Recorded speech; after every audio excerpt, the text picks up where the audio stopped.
katakan pada ibu saya, bahkan Allah akan turunkan saat di dunia. Ayah saya meninggal saat saya masuk pesantren,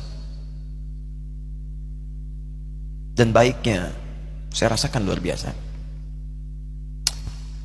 Beliau mengajar di musalla kecil dulu, sekarang jadi masjid. Itu saya selalu dibawa.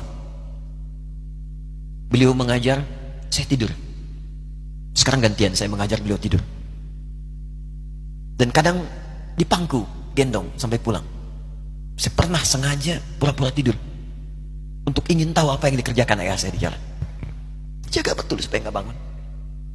Begitu saya disimpan di kasur dan bangun, diajak bercanda. Saya mau masuk pesantren, beliau nggak sempat ngantar.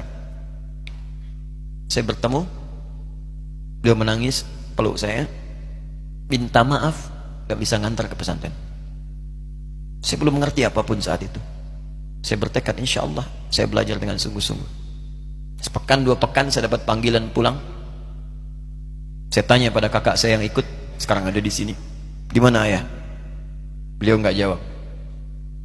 Sampai di Bandung, paman saya, beliau sekarang Sekom MUI Jawa Barat, langsung menyampaikan, nampaknya nggak akan terkejar sampai sana, mungkin sudah dimakamkan.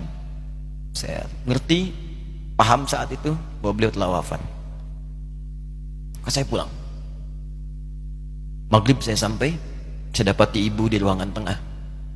Saya datangi, saya menahan tangis, tidak menangis sedikit pun, untuk membahagiakan ibu saya.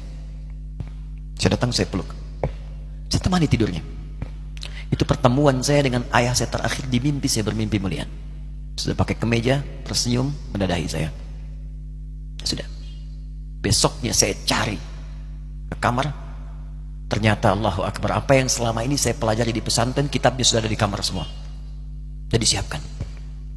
Saya menangis saat itu. Saya bawa mushaf. Jadi bapak saya, ayah saya, itu bajunya pun saat wafat dibagikan kepada sahabat-sahabatnya. Bajunya, kitab-kitab ini dibagikan.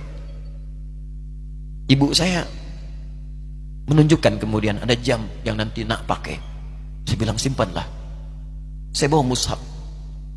Dengan mushaf itu saya duduk di ruangan tengah, saya menghadap ke kiblat dan saya mohon kepada Allah, ya Allah, saya tak punya kemampuan lagi membahagiakan ayah saya saat hidup di dunia, tapi mohon jadikan setiap huruf dalam Al-Quran ini, ya Allah, pahalanya mengalir untuk ayah saya. Begitu saya bacakan saat itu, tak bisa saya berhenti, dan tiba-tiba langsung masuk ayatnya, artinya, posisinya, nomornya, gak pernah berhenti, masuk. Saya bertekad